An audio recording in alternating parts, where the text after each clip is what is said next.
Finally, August has come to a close, and the Yankees finished the month 10 and 18, their worst record in any month since September 1991, in which they finished 9 and 19.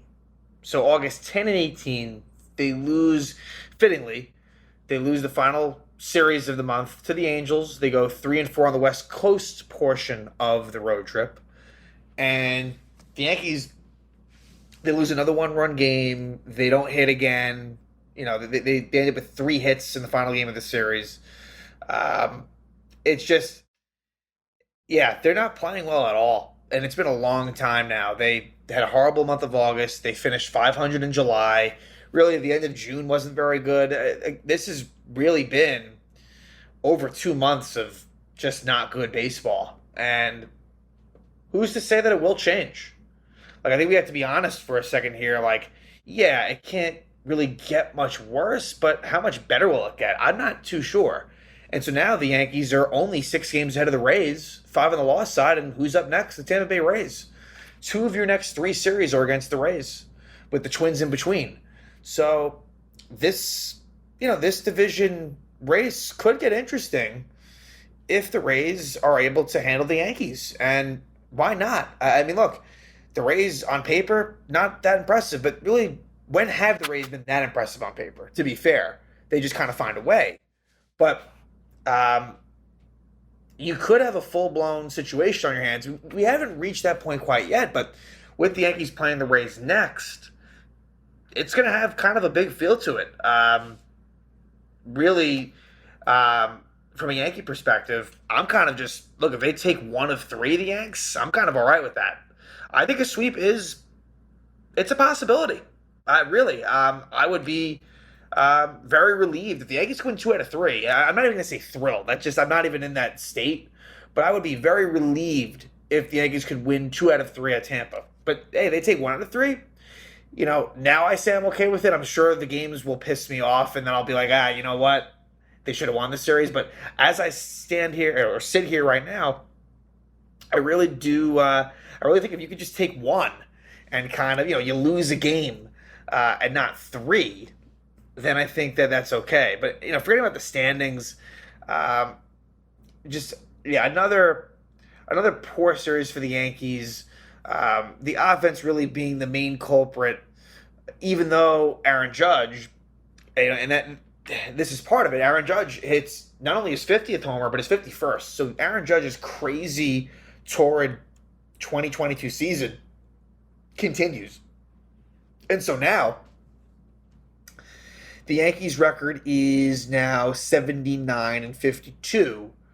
So, you have, a little more than 30 games remaining. A little more than 30 games remaining for Aaron Judge. Just, a smidge over 30. And so the question is, if he plays every game, which is no guarantee, but let's say he somehow does, he's got to hit about 1 homer, per series, just about, which he's kind of been doing. But if he can hit 1 homer, kind of 1 each on average per series the rest of the way, he's going to approach 61 home runs. So I do want to give that time to kind of, give Aaron Judge the respect and sort of everything that he deserves, because really I've been on here and I've been down on him at times, and it feels foolish in hindsight. I've said that, where when he kind of had one of his bad streaks and Yordan Alvarez was doing really well, I had said, look, I think that the MVP, if you look at just the pure offensive numbers, and I even acknowledged at the time, defense is a big part here because Judge is an excellent defender and Yordan Alvarez not so much. But Alvarez at the time, and so this must have been not that long. It was in July, but it was like probably maybe mid-July or so, I believe. And really, Alvarez, I think, may have gotten hurt. Either way, it's Judge versus Ohtani now, which is, I understand, but it's going to be Judge. Like, unless something crazy happens, it won't be judged by a landslide, but it'll be judged by a pretty healthy amount. He's been amazing, despite of the fact that this team has just been terrible, really, really bad lately. So game 1, Let's get into it. And there's been a bunch of sort of roster moves. Clay Holmes returns, and Luke Bard was the one who was sent down. I wasn't sure if it'd be Bonda or Bard. It was Bard. And then as well, another minor sort of transaction was Marlon Gonzalez goes on paternity leave, and Tim Locastro was called up. So that I believe was it at the time. I think that's all the transactions were for the series. In game one, it's Frankie Montas, and it just he allows three homers, and that was kind of the big thing. Is the Yankees in the series they allowed home runs against the Angels? Um, Otani had a couple. Mike Ford had a couple. So Mike Ford, the former Yankee, ends up hurting them, and he kind of helped them to a victory. So Mike Ford hits his first non-Yankees home runs in his career, but in game one, Josh Donaldson would be on the bench. Um, and, you continue with, I mean, Trevino returns after being on the bench, although he did look a bit hobbled in game one. He was on the bench in game two, and then he looked better in game three. I didn't notice him, sort of hobbling, that big toe as much.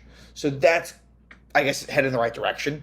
DJ LeMahieu would start at third in game one with Donaldson out. And, the batting order would change in game two slightly, where Aaron Judge batted second in game one, but he would bat third the next two games. And they might stick with that combo for now. LeMahieu 1, Benintendi 2, Judge 3. They might stick with that, at least temporarily. But anyway, the Angels jump out to an early lead. Luis Rengifo hits a solo homer. And a lot of these home runs, it's funny with Angel Stadium, where dead center's tough, but like right center or so, maybe more towards right, about right center, like each home run, each ball that was close went out for both sides, Angels and Yankees, it felt like. So Luis Rengifo clears the fence, and it's a 1-0 Angel lead. But the Yankees do tie it up the next inning. You get a one-out walk by Isaiah Kiner-Falefa, which is rare. You don't see Kiner-Falefa walk a whole lot. And then Oswaldo Cabrera singles to make it first and third. One out, and LeMahieu gets a sack bunt, an RBI sack bunt, as a safety squeeze play. And me personally, I didn't mind it, considering where DJ is at right now. Now, if you're of the mindset that DJ is capable of doing big things, then you're not going to be happy with that, and I understand that. But I've kind of, I don't love the way the DJ's been, so you get the run there, and it's 1-1. And the Yankees actually did take the lead. Anthony Rizzo hits his 29th homer of the season. He wouldn't be done there in this series, but Rizzo hits his 29th homer, gives the Yankees a 2-1 lead. But then Mike Ford, I mean, this is where Montas, you want that scoreless inning if the Yankees give him the lead, but Ford hits his first homer as an Angel, ties it up.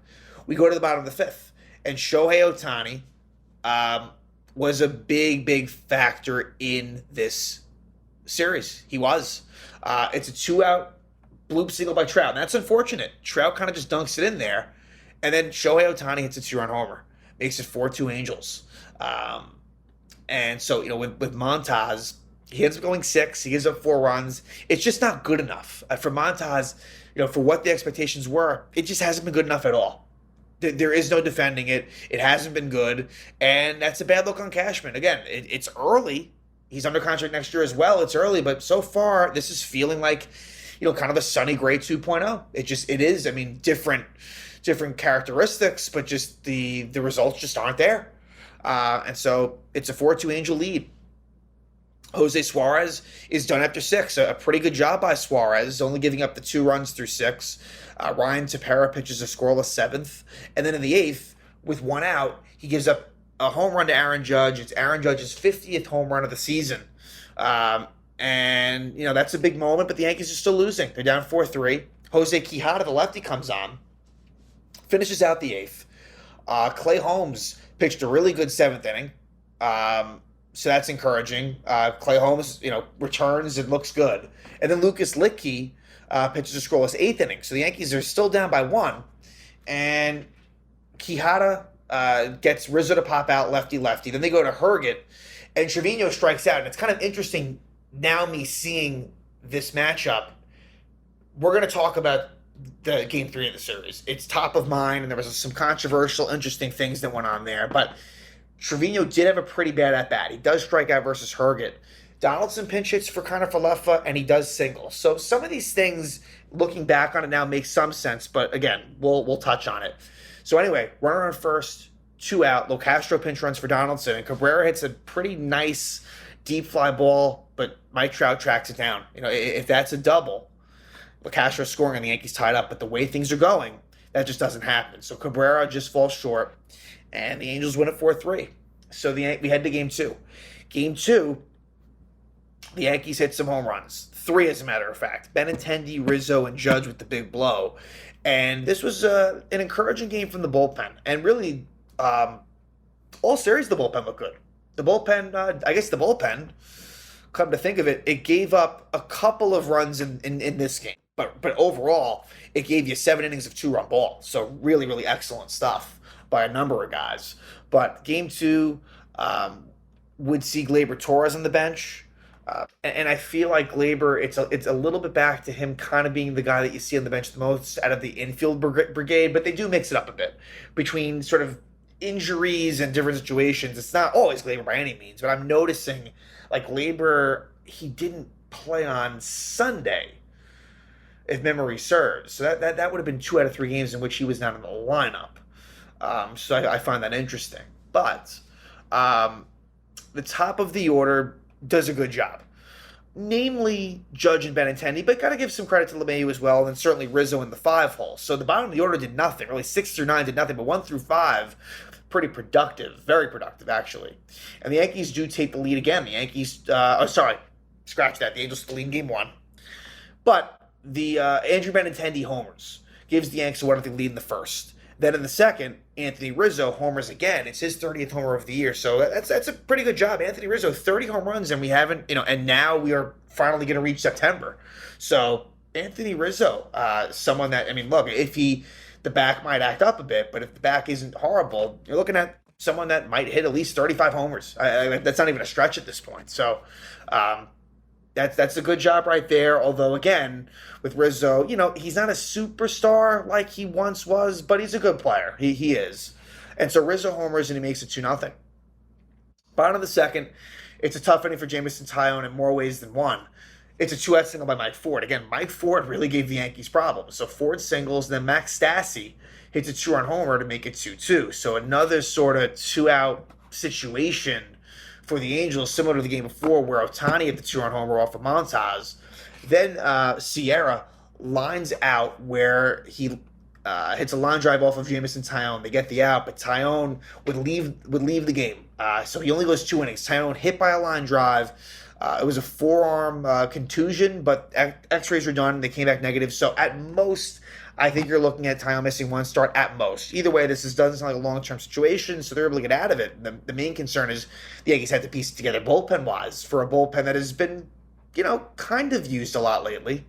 So the Yankees are able to take the lead back as with the bases loaded and 2 out, Josh Donaldson reaches on a throwing error by Luis Rengifo. It was a nice stop by Rengifo, but then he kind of rushed it, and then Ford wasn't able to scoop, and 2 runs score. So the Yankees take a 4-2 lead. Then, probably, out of all the pitchers that came in, this person was the most important, I'd say. Greg Weissert comes on, pitches a 1-2-3 third, and a 1-2-3 fourth. He gets a couple strikeouts as well. So Weissert, who had that really embarrassing, first outing, has followed it up with 2 really good outings. So that's a good sign right there.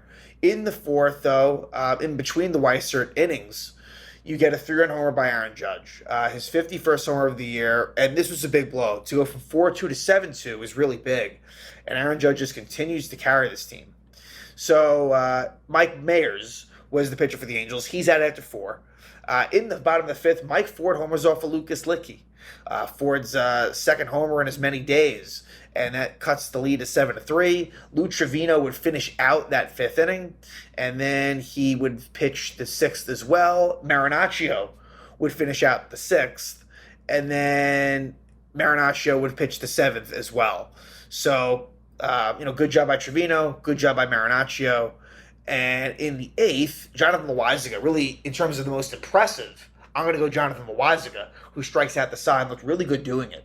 So Loáisiga, he's going to be one of those sort of top end of the bullpen guys, which he was always seen as. Like when you went into the season, Loáisiga in some ways was seen as maybe the most reliable. As good as Clay Holmes was down the stretch, Loáisiga on the whole was great in 2021. So if Loáisiga can get back to that form, that's really big for this bullpen. So Loáisiga, great job in the eighth. In the ninth, the Yankees would allow a run. Loáisiga gets Trout to ground out. They bring in Wandy Peralta to face Ohtani. Ohtani doubles. Rengifo lines out. You get an RBI single by Taylor Ward on a play where Oswaldo Cabrera probably could have come up with it, didn't. And then Matt Duffy pinch hits for Ford and lines out. So Peralta hit hard, gives up a run, but the Yankees win 7-4. Taillon leaves the game, like I said, but he should be okay. So, all right, so you're feeling like, all right, maybe the Yankees win this series. Garrett Cole's on the mound versus Patrick Sandoval for the Angels, who has really done very well for the Angels. Like, probably not spoken of enough. Like, pretty good numbers for Sandoval. And the same Suarez as well from the first game of this series. So the Angels do have some okay starting pitching, but still, no excuse for the Yankees to end up with 3 hits. 3 fucking hits. So in the last game of this series, Rizzo's out. They said it was a back issue, but he would come into this game. We'll talk about Rizzo's usage. But Rizzo, and also Oswaldo Cabrera, this, I believe, since he was called up, this was the first game in which he didn't start. So Cabrera on the bench. LeMahieu plays first for Rizzo. And Aaron Hicks is in the lineup. So Hicks is in for Cabrera, and Aaron Hicks actually, was pretty good, all considered. So Hicks, when he's been in there the last couple of times, he's been productive. Again, I still like to have Hicks on the bench, and if you need him kind of in a spot start, that's fine. So this game was very, very frustrating. And let's just jump ahead to the fifth. The Yankees take the lead. It was a good inning. It was like a well-executed inning, and production by players that don't normally produce. It's a double by Josh Donaldson, then a wild pitch, and then Gleyber Torres with an RBI double. Now, Trout kind of was in between on this one, but either way, it was deep enough where it would have been a sac fly. So give Gleyber credit for that. But even better, it's an RBI double. Then Trevino gets a flyout, and Gleyber advances to third, and then Aaron Hicks hits a sac fly. So good fundamental baseball where Trevino gets the runner over, Hicks gets a sac fly, and the Yankees take a 2-0 lead. So that was good. But the bottom of the sixth is the key inning. One of the key innings, but the key inning against Garrett Cole. David Fletcher with 1 out hits a ground ball down the third baseline. Donaldson makes a nice play, but unfortunately, he throws it away, and Fletcher goes to second. I can't blame Donaldson for that. He tried the best he could. The one thing is, for LeMahieu, I would have liked for him to just go off the bag. It was going to be tough to make the play happen. Like, I respect the fact that he went for it, but if you're DJ there, just go off and prevent the error. So that happens. So we're on second, 1 out, and then Mike Trout reaches on an error by Isaiah Kiner-Falefa. And this is a big talking point. So, and that's a big spot in the game, because if you get that out, as you should have, then all of a sudden it's runner on second, 2 out for Ohtani, and at that point you can pitch around Ohtani very easily with the base open. Now you don't have that luxury, but with Kiner-Falefa, he just doesn't make the routine plays regularly enough. And Aaron Boone after the game saying, "Oh yeah, he's one of the best defenders in the game." Stop yourself, please. Like, we're watching this right here. That's frustrating for Boone. You know what? It's one thing to say, look, he needs to make the play. Like, he just took it so far. Like, really, you have to go there? Like, what are you talking about? Sure, maybe there's some metrics. I know defensive runs saved, which it to me is a wonky sort of like stat. Like, he was fourth, but like, I don't know. I don't really believe in that so much. To me, what my eyes tell me is that Kiner-Falefa, he can make some tough plays, and there's some athleticism there, but you just don't trust him there. And there's been plenty of times where he messes up in the field when Garrett Cole's out there, but then Garrett Cole doesn't bail him out. So let's go to that part of it. Ohtani on a 2-0, fastball right down the middle, and he crushes it out. 3-run homer Ohtani gives the Angels a 3-2 lead, and that's just devastating.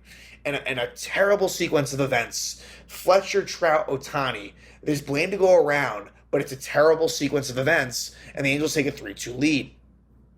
Sandoval goes 7 strong. Cole goes 7 strong. In the 8th, Quijada comes on, and with 2 outs, LeMahieu works a walk, and Boone kind of makes a mistake. He pinch runs LoCastro for LeMahieu. Now, keep in mind, the only backup first baseman truly is Anthony Rizzo. So there's a couple of things that could have happened here just to sort of go about it this way. He could have waited to pinch hit. And Boone admitted that he kind of was wrong, which I respect Boone for doing that. He probably could have waited, although Castro could have tried to steal, to be fair to Boone, from first. Benintendi ends up popping out on the first pitch, so that never happened. But long story short, Rizzo ends up having to replace Castro and be in that number one spot in the order. Now, there's a couple of things here. You could have not pinched Ronald Castro and stuck with LeMahieu. That's one thing. Or secondly, once you did that, if you knew that you were going to pinch hit for Trevino, which eventually happens in the ninth, what you do is you put Higashioka in the number one spot where LeMahieu had been, and you put Rizzo in the Trevino spot where that might occur, and it did. So Boone definitely messed up there. Now, I was thinking, well, maybe Rizzo wasn't available to hit. It doesn't sound like it. It sounds like Rizzo was available to hit. So there's managerial fuck-ups right there by Aaron Boone. In the bottom of the eighth, Clay Holmes goes 1-2-3. And again, Holmes is looking good. That's a very key thing. So Jimmy Herget comes on. He had finished out the first game of the series. Aaron Judge walks. He's still second. And then Stanton walks. So first and second no outs. So it's looking encouraging. And I wish that they had taken more of a conservative approach against Herget in the sense that he doesn't throw that many strikes. He wasn't throwing strikes. And now it's to a part of the order where it gets really, really tricky. Josh Donaldson strikes out. And we've just seen it way too much for Josh Donaldson. Josh Donaldson is washed up. I hate to say it, but he is. And I've tried to defend Donaldson at times. And, the home road splits are drastic. He's a lot better on the road. He is. And I love his defense. He really is a great defensive third baseman. But as a hitter, he just strikes out way too much. And it's been a disappointment. He's gone way worse than anyone could have expected. So Donaldson strikes out, and then Gleyber Torres, who, give him credit for coming through earlier, but Gleyber in the big spot does not come through. His numbers on the season are really, really bad, and I really don't expect Gleyber Torres to be on this team next year. I just don't. I really don't think Gleyber will be on this team next. If I had to make a bet, I think he's gone. So Gleyber Torres strikes out, another bad at bat. So now Oswaldo Cabrera pinches for Trevino, which now that I look back on the Herget at bat from the first game was ugly by Trevino, to be fair. What hurts is that it wasn't Rizzo pinch hitting for Trevino, but what also hurts is that Trevino is more deserving than Donaldson or Gleyber. So between Rizzo not being the one to pinch hit and the fact that Trevino was the one that got pinch hit for, it all kind of stings and it doesn't feel quite right. But Oswaldo Cabrera pinch hits and grounds out, and that's your ball game. So the Angels win. Another really bad loss for the Yankees. August is over. And now the Yankees will finish off their road trip in St. Pete and a 3-game set against the Rays, in which it'll be Domingo Germán, Clark Schmidt, and Frankie Montas. Not necessarily the best. Germán, I think if there's one person that you kind of feel good about, it's Domingo Germán, believe it or not. Germán, I think that's kind of the game to win. And it'll be Jeffrey Springs and Corey Kluber. And I'm not sure who the third pitcher, they haven't announced it yet, but Kluber has given the Yankees problems this year, and really in his career. And Jeffrey Springs has had a very good season. So I'm not feeling, overly confident about this series, but we'll see how it goes. Again, Yankees lose another series. They go 3-4 on the West Coast. They're now 79-52. They go 10-18 in August, and we'll see what September brings. But first, started off is a really, really interesting big series against the Tampa Bay Rays at Tropicana Field.